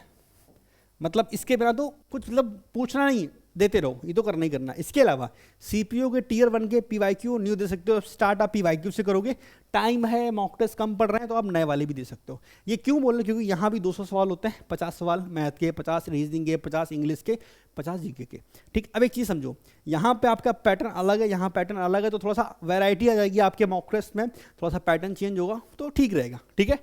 तो इन्हें आखिरी के टाइम में मत देना, मतलब इसे अभी दे लो। सीपीओ के टीयर 1 को जैसे मान लो आपने एक इसका दिया, एक इसका दिया, फिर एक इसका दे लो, ऐसा कर लो। इसे ये मत करना कि पेपर के 10 दिन बचे हैं उस टाइम पे सीपीओ का लेके बैठे हो। तो ये मतलब हम बोल सकते हैं ये ऑप्शनल में है, इसे ऑप्शनल में डाल दे रहे हैं कि कभी आपको होता ना थोड़ा सा मतलब एक चीज़ कर करके बोर हो गए, आपने खूब सारे मॉक टेस्ट लगाया, बोर हो गए, तो भाई बेटर है कि एक सीपीओ करा लो, थोड़ा सा नई चीज़ देखने को मिलेगी। या प्री के भी लगा सकते हो, 24 के हाल ही में जो पेपर हुए वाले मॉक टेस्ट लगा सकते हो। अच्छा मॉक टेस्ट की बात करो भाई, अभी 2 मॉक्स एक हफ्ते में, फिर जब थोड़ा टाइम बीत जाएगा, जब 30 दिन हो गए, फिर आप 3 से 4 मॉक टेस्ट एक हफ्ते में दे सकते हो। इसके अलावा एक पीवाईक्यू, एक नया, और मॉक टेस्ट की कॉपी होनी चाहिए जिसमें आपने बहुत अच्छे से मॉक टेस्ट एनालिसिस किया हो। अब देखो मॉक टेस्ट एनालिसिस हम अगर इस वीडियो में बताने लगेंगे तो मेरे हिसाब से वीडियो बहुत लंबा हो जाएगा, तो उसका वीडियो मोस्ट प्रॉब्ली कल नहीं तो परसों आ जाएगा, ठीक है। तो ये वीडियो जरूर देखना, क्योंकि ये जो सीरीज़ है ना अपनी मेंस वाली, जहाँ पे मेंस की चीज़ें बता रहे हैं, ये बहुत हेल्पफुल आपके रहने वाली। तो वीडियो लंबी होती है हमें पता है, लेकिन वही बात ना, अगर चीज़ें लंबी होंगी तभी हम सारी चीज़ें आपको बता पाएंगे। 10 मिनट में कैसा हम आपको सारी स्ट्रैटेजी बता दें, वो वाली चीज़ें। तो 2 मॉक्स एक हफ्ते में, और 30 दिन बाद 3 से 4 मॉक, फिर आप डेली भी दे सकते हो, डिपेंड करता है। बाकी ये अभी हम शुरुआत के 50 दिन की बात कर रहे हैं, आखिरी के 30 दिन की बात अलग से करेंगे, ठीक है। अच्छा ये एनालिसिस करना, क्योंकि एनालिसिस ही आपको बताएगा कि आपके टॉपिक्स वीक क्या क्या है, जो वीक है उसकी तैयारी पहले करनी है। चलो एक पीवाईक्यू और एक नया। ऐसे आपको देना है। अच्छा, एक चीज़ आपको टिप देंगे, जो भी आपका टाइम है, आपको पता 2 घंटे का टाइम मिल रहा है, वो भी 1 घंटा प्लस 1 घंटा, इसको कम करो। मतलब मैथ में और रीजनिंग में 60 मिनट मिल रहे हैं, ट्राई करो 55 मिनट में देने का। ये प्री में भी हमने आपको रिकमेंड किया था, यहाँ भी रिकमेंड कर रहे हैं, बच्चों को फायदा हुआ था, प्री में भी गारंटी दे रहा है आपको भी फायदा होगा। ठीक है, तो मॉक टेस्ट की आपकी प्लानिंग ऐसी कुछ रहेगी। फ्री टाइम आपका है तो आपको क्विज देने हैं भर भर के, खूब सारे क्विज अटेम्प्ट करो। कहाँ से करोगे? टेक्स्ट बुक से या अड्डा 24/7, और भी ऐप हैं जैसे बायजूस की है, या फिर आप गूगल पे सिंपली टाइप कर दो एसएससी सीजीएल क्विजेज, बहुत सारे आपके सामने आ जाएंगे। ठीक है, समझ में आ गया? बाकी इन दोनों में भर भर के आपके क्विज मिल जाएंगे बिल्कुल फ्री में। ठीक है, तो ये फ्री टाइम में आपको देने हैं। मतलब आप रैंडम बैठे थे, जैसे हमने आपसे बोला कि आपको साइनोस नरेशन और वॉइस की प्रैक्टिस करनी 10-20 क्वेश्चन की, तो फ्री टाइम में चलते फिरते आपने कर लिया। कैलकुलेशन का हमने आपसे बोला कि मैथ्स वर्कआउट ऐप से कैलकुलेशन करनी, तो चलते फिरते 15 मिनट दे दिए। रैंडम बैठे थे, आपने एक क्लोज टेस्ट सॉल्व कर लिया। रैंडम बैठे थे, आपने 10 क्वेश्चन 1 वर्ड के कर लिए। ये आपकी छोटी छोटी चीज़ें हैं ना, जो आपको स्कोर को बूस्ट करना है, बहुत हेल्प करेंगी, तो इससे बिल्कुल भी स्किप नहीं करना है। ठीक है, चलो कंप्यूटर की बात करते हैं भाई। बड़ा खतरनाक चीज़ है, बच्चे बड़े कंफ्यूज रहते हैं कंप्यूटर में स्कोर कितना करना है। हमने बता दिया आपको, कम से कम 35 नंबर के लिए आपको जाना है, ताकि कट ऑफ चाहे बढ़ भी जाए ना, कोई दिक्कत नहीं। ठीक है, तो टारगेट क्या होगा हमारा कंप्यूटर में? 35+। देखो हमने बोला था वीडियो थोड़ी सी लंबी हो जाएगी, क्योंकि सारी चीज़ें अगर बतानी है तो कंप्यूटर की बात करते हैं। 35 से ऊपर करना क्या क्या? सबसे पहले वीडियोस खत्म करो। 3 ऑप्शन आपको हम दे रहे हैं, इन 3 में से कोई एक कर लो। आरबी सर के चैनल पे वीडियो पड़ी है, प्लेलिस्ट है, लगभग 25 वीडियोस हैं, वो खत्म कर सकते हो। परमार सर की वीडियोस हैं कंप्यूटर के ऊपर, वो देख सकते हो। या फिर RWA रोजगार विद अंकित, उनकी वीडियोस हैं, शायद सक्षम सीरीज़ है, 38 वीडियोस है, वो भी आप देख सकते हो। तो इन 3 में से कोई एक कंप्लीट कर लो। उसे कंप्लीट करने के बाद प्रैक्टिस कर लो बुक से। इन 2 में से कोई एक किताब ले लो, चाहे पिनाकल की ले लो या फिर किरण की ले लो, कोई एक किताब से प्रैक्टिस कर लो। इतना सफिशियंट है, इतना कर लिया, यकीन मानो कोई रोक नहीं सकता। 35+। ये तो क्वालिफाइंग है और निगेटिव मार्किंग इसमें है नहीं, तो कोई चिंता ही नहीं है। ठीक है, डन। चलो आगे बात करते हैं भाई टाइपिंग की। टाइपिंग भी एक बहुत बड़ा सरदर्द है कुछ लोगों का। सबसे पहले, अगर आपकी स्पीड 25 है, 25 वर्ड पर मिनट अगर आपकी स्पीड है, तो आपको डेली 30 से 40 मिनट दोगे, आराम से बात बन जाएगी। एग्जाम में जो स्पीड मांगते हैं वो होती है 27 वर्ड पर मिनट। कहने का मतलब ये है कि वहाँ 2000 की डिप्रेशन करने होते 15 मिनट में, तो एवरेज स्पीड ये निकल के आती है 27 वर्ड पर मिनट। पर आपकी स्पीड कम से कम 35 होनी चाहिए। अपनी बात करें, मेरी स्पीड थी 31-32, ये जो हमने ये पेपर दिया था अपना, मेरा आराम से निकल गया था। 31-32 स्पीड थी मेरी, क्योंकि हम कंप्यूटर पे काम करते रहते हैं। अच्छा, हम रिकमेंड करेंगे यहाँ पे कि आप 10 फिंगर का यूज़ करके टाइप करना। हमें 10 फिंगर नहीं आती, क्योंकि हम कंप्यूटर पे काम करते हैं, तो मेरा 2 फिंगर, मतलब 2 क्या बोलेंगे, ये 6, हम ये 2 फिंगर और ये 2 थंब यूज़ कर लेते हैं, तो ये 6 फिंगर हमें आती थी। मतलब हम क्योंकि कंप्यूटर पे काम करते रहते हैं इसलिए, तो मेरा वही बहुत फास्ट हो गया। तो 31-32 मेरी स्पीड थी, थोड़ी मैंने प्रैक्टिस की, आराम से मेरा हो गया था। ठीक है, और प्रैक्टिस मैंने ज़्यादा नहीं की थी, 2-4 दिन ही की थी, तो हमें कोई दिक्कत हुई नहीं थी टाइपिंग में। वो आपसे बोल रहे हैं, अगर 25 स्पीड आपकी है, अभी से 30-40 मिनट दोगे, आराम से आपकी स्पीड 27 को क्रॉस कर लेगी। और 27 को सिर्फ क्रॉस नहीं करना, और आपको 35 तक जाना है। ठीक है, इसके अलावा सॉफ्टवेयर कौन कौन से? सोनी टाइपिंग, टाइपिंग मास्टर, दोनों फ्री हैं, दोनों आराम से इजीली आपको गूगल पे मिल जाएंगे। ठीक है, लैपटॉप नहीं है तो फ़ोन पे भी दे सकते हो। ठीक है, चलो 35 की स्पीड के लिए जाना है। एक्यूरेसी मैटर करती है भाई, क्योंकि यूआर के लिए 95% चाहिए। आपका टारगेट होगा कि आप 97% के करीब जाओगे। ठीक, इसके अलावा 2 चीज़ें अलग से आपको बताएंगे जो यहाँ पे लिखी नहीं है। पहली चीज़, कीबोर्ड मैटर करता है। हो सकता है आपका कीबोर्ड से डेल के कीबोर्ड जो आते हैं बहुत सॉफ्ट होते हैं। ठीक है, जैसे मेरे पास किसका ये है, ये रेड गियर का मेरे पास कीबोर्ड है, तो ये बड़ा हार्ड है। ठीक है, इसी तरह किसी और कंपनी का कीबोर्ड होगा, हो सकता है वो हार्ड हो सकता है वो सॉफ्ट हो। तो इस चीज़ का बड़ा ध्यान रखना, आपका कीबोर्ड ना बहुत हार्ड हो या ना बहुत सॉफ्ट हो। सपोज करो आपके पास ऐसा कोई कीबोर्ड हो जो बहुत सॉफ्ट है, तो फिर आप एक कीबोर्ड अलग से खरीदो जो थोड़ा हार्ड हो। क्योंकि मतलब बहुत बार ये चीज़ें मैटर करती है कि हम टाइप करना है, मेरी आदत है हल्के सॉफ्ट कीबोर्ड की, और हमें वहाँ ताकत लगानी पड़ रही, तो मेरी स्पीड में फ़र्क पड़ेगा। सेम अगर मान लो हमें हार्ड कीबोर्ड की आदत है, वहाँ पे सॉफ्ट मिल गया, तो ऐसा ना हो कि हमने एक बार स्पेस दाबा, वहाँ 2 बार दब गया, क्योंकि बहुत सॉफ्ट बटन थे। समझ गए? तो कीबोर्ड मैटर करता है, पहली चीज़। दूसरी चीज़, इस चीज़ का बहुत ध्यान रखना कि जब आप ये प्रैक्टिस करोगे ना, एक मिनट, कीबोर्ड को 2 बातें हमने आपको बतानी थी, तो मेरे दिमाग से निकल गई। एक बात आपको कीबोर्ड की बतानी थी, और एक चीज़ और कुछ बतानी थी। रुको विक्रांत, याद कर। हम कट लगाना चाहते नहीं वीडियो में। कितना हो गया है? 48 मिनट हो गया, जल्दी। और ये 2 बातें तो मेरे दिमाग में अभी आई कि एक कीबोर्ड का आपको बताना है, सॉफ्ट वो, हाँ हाँ, याद आ गया। दूसरा ये कि जब भी आप टाइपिंग करोगे, ठीक है, तो उस टाइम पे क्या होता क्या है, जब एग्जाम में आप टाइपिंग करने जाते हो तो वहाँ पे बहुत सारा शोर होता है। शोर क्या होता है कि आप भी खटर बटर कर रहे हो कीबोर्ड पे, बाकी लोग भी खटर बटर कर रहे हैं, ठीक है, तो आवाज़ आती बहुत सारी। तो ये ट्राई करना कि घर पे जब प्रैक्टिस करना है तो कान में ईयरफोन लगा लेना, और उन ईयरफोन में आप इस पे यूट्यूब पे जाके कोई भी टाइपिंग का साउंड सुनने लगना। कहने का मतलब है कि आप टाइपिंग का साउंड सुनते हुए टाइप करो, क्योंकि एग्जाम में आपको टाइपिंग का साउंड बहुत तेजी से सुनाई पड़ने वाला है। तो हम नहीं चाहते कि आप थोड़ा सा डिस्टर्ब हो, क्योंकि उस डिस्टर्बेंस से भी आपकी स्पीड कम हो सकती है। तो आप 35 की स्पीड से टाइपिंग करोगे, इतना चाहिए। कीबोर्ड का ध्यान रखना, सॉफ्ट हार्ड दोनों मैच कर लेना। इसके अलावा आप ये भी करोगे कि आप वो वाला साउंड सुनते हुए टाइप करोगे, ताकि आपको कोई डिस्टर्बेंस ना हो एग्जाम हॉल में, ठीक है। चलो, मेरे हिसाब से खत्म हो गई सारी चीज़ें। तो ये वो सारी चीज़ें थी जो हमें आपको बतानी थी। हमने आपको सारी चीज़ें बहुत डिटेल में बताई। Math, English, GK, reasoning, mock test के बारे में बता दिया डिटेल में, सेक्शनल टेस्ट के बारे में बता दिया, क्विज के बारे में बता दिया, कंप्यूटर के बारे में बता दिया, जो डाउट था कट ऑफ कितना रहना चाहिए, 18 या 27, ठीक है। तो भाई सीपीटी की पोस्ट के लिए 27 रहता है। इसके अलावा टाइपिंग बता दिया, और जो भी डाउट थे मेरे हिसाब से मेंस को लेकर वो सारी चीज़ें क्लियर कर दी। बुक लिस्ट की बात भी बता दी कि भाई नई किताबें लेने की ज़रूरत नहीं है, जो ऑलरेडी आपके पास पुरानी किताबें थी उनसे प्रैक्टिस करो, बेटर रहेगा। फिर भी इन सब वीडियो के इतना सब बताने के बाद भी अगर कुछ छूट जाता है तो आप नीचे कमेंट बॉक्स में कमेंट करो, हम उसका रिप्लाई देने की कोशिश करेंगे। या फिर हमें लगता है कि आपका सवाल इंपॉर्टेंट है तो अगली वीडियो में कवर कर देंगे उसको, क्योंकि जैसे किसी ने पूछा कि भैया कट ऑफ क्या होता है 18 या 27, तो इस वीडियो में कवर किया।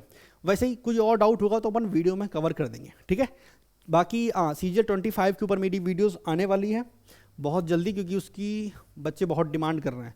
इसके अलावा ये मेरा बैच है इंग्लिश का, मैथ का सॉरी, इसके लिए भी थोड़ा वेट करना। कहाँ गया भाई, ये रहा, ठीक है। ये 7 नवंबर से स्टार्ट हो जाएगा। मोस्ट प्रॉब्ली इसकी क्लास की टाइमिंग शाम के 4 बजे होगी, वो हम अनाउंसमेंट वीडियो में सब बता देंगे, ठीक है। तो इस वीडियो में इतना ही। बाकी अगर यहाँ तक वीडियो आपने देखी तो देखो, वीडियो बनाने में थोड़ी सी मेहनत लगती है, रिसर्च भी करनी पड़ती है, नई चीज़ें भी देखनी पड़ती हैं, बहुत कुछ देखना पड़ता है। तो अगर आपको हेल्प मिली हो तो वीडियो को लाइक और चैनल को सब्सक्राइब जरूर करना। हम मिलेंगे नेक्स्ट वीडियो में, तब तक के लिए टेक केयर, बाय बाय, मजा करो, ऐश करो, खुश रहो, खुश रखो, बाय बाय, गुड नाइट और हैप्पी दिवाली।